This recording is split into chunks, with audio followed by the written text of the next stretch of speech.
Hello friends, வாங்க சரோமா சமையலில் நல்ல டேஸ்டியாக கோவக்காய் வறுவல் எப்படி செய்யலான்னு பார்க்கலாம். அதுக்கு நான் 1/2 கிலோ கோவக்காய் எடுத்துருக்கிறேன்.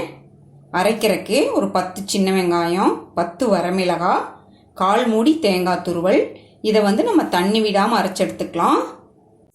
கோவக்காயை மெல்லிஸாக ரவுண்டாக கட் பண்ணிக்கலாம். நம்ம அரைக்கிறது நைஸாக அரைக்காமல் கரகரப்பாக அரைச்சி எடுத்துக்கணும்.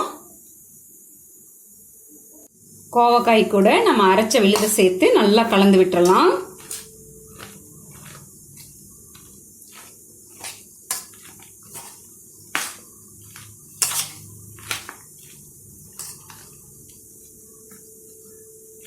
தேங்காய் எண்ணெய் 4 ஸ்பூன் ஊற்றிருக்கேன். எண்ணெய் காஞ்சோன்னையும் நம்ம கலந்து வச்ச கோவக்காயை இதில் சேர்த்துடலாம். எண்ணெயிலேயே நல்லா வதக்கி விடணும்.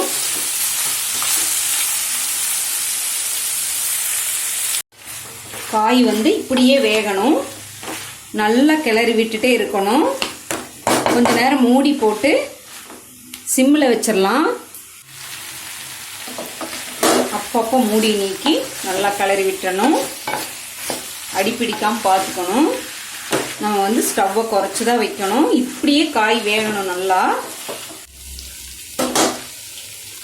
இப்போ காய்க்கு தேவையான உப்பை சேர்த்துடலாம்.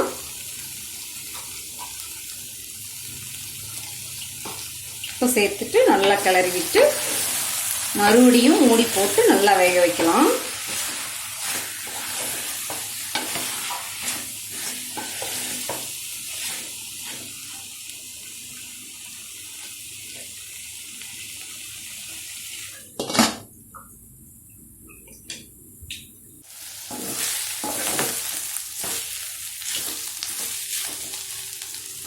இப்போ காய் நல்லா வெந்துருச்சு. இந்த மாதிரி நல்லா சுருளை வேக வரைக்கும் மூடி போட்டு அப்பப்போ நீக்கி கிளறி விட்டு வேக விடணும். இப்போ அடுப்பு ஆஃப் பண்ணிடலாம்.